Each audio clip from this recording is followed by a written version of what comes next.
जब हम दूसरे की मांगलिक भावना भाते हैं, दूसरे के लिए अच्छी भावना से भरते हैं, मंगल भावना से भरते हैं, तो अपना मंगल अपने आप ही हो जाता है।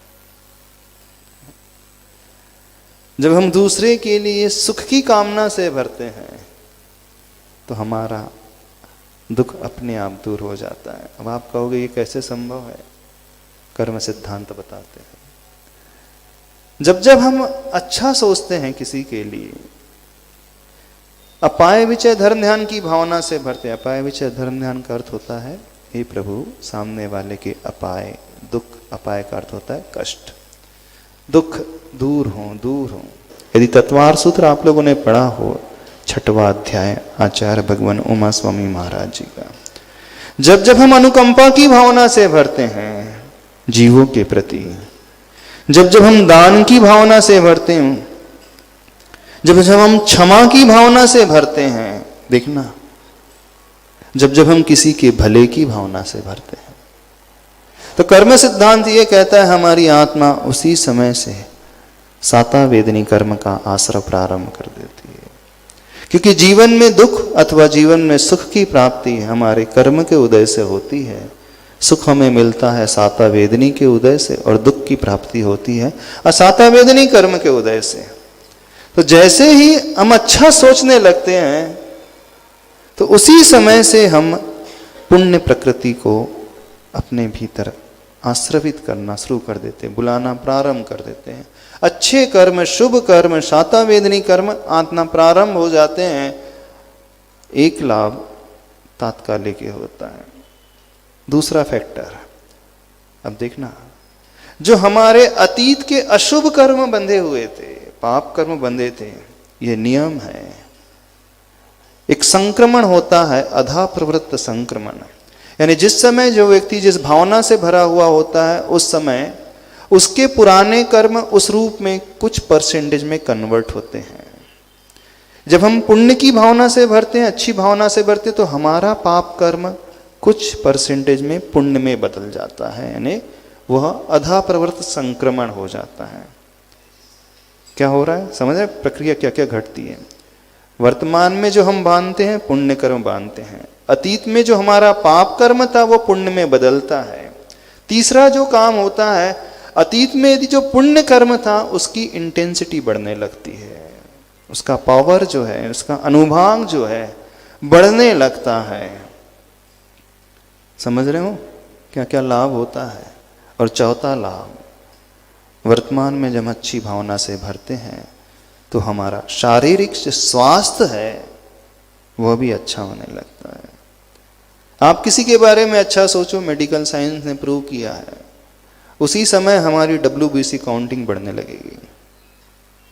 रिसर्च हुआ है, किसी से कहा गया ऐसा करना है तुमको।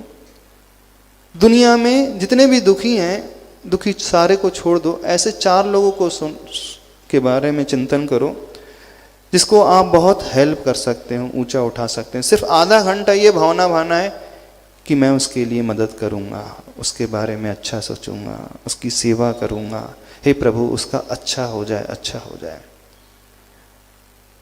डॉक्टर्स ने पाया कि पहले जो उसकी ब्लड टेस्टिंग की गई थी भावना करने के पहले, और उसने आधा घंटे अपने आप को मांगलिक भावना से भरा, उसके बाद जो ब्लड टेस्ट की गई उसमें WBC काउंटिंग अचानक बढ़ गई।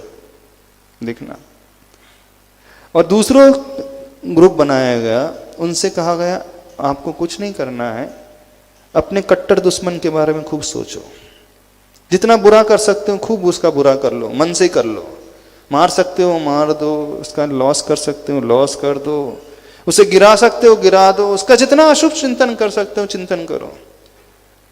उनकी भी पहले ब्लड टेस्टिंग की गई और बाद में चिंतन के पश्चात ब्लड टेस्टिंग की गई, तो ये पाया गया निगेटिव चिंतन के पश्चात उनकी WBC काउंटिंग बढ़ गई। WBC और कुछ नहीं होता है, वाइट ब्लड सेल्स जो होते हैं, जो हमारी प्रतिरोधक क्षमता, रोग प्रतिरोधक क्षमता बढ़ाते हैं, इम्यून सिस्टम जो हमारा मजबूत करते हैं, वो WBC हमारे शरीर में जो है ब्लड में रहने वाले एक प्रकार से हमारी आर्मी है जो हमें सुरक्षित रखती है उन रोगों से, शत्रुओं से।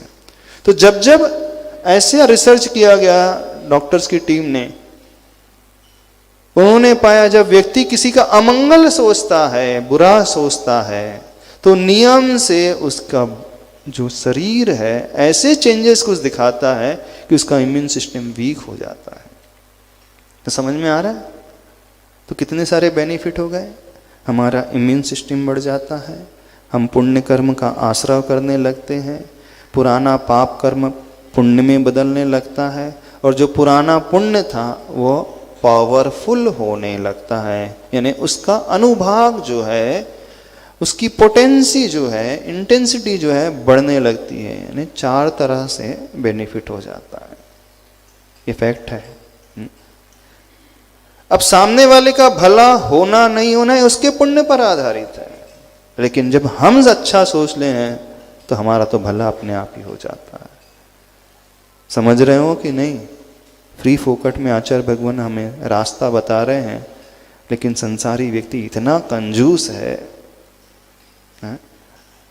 सोचने में भी उसको जैसे लगता है पैसा देना पड़ता हो, है ना।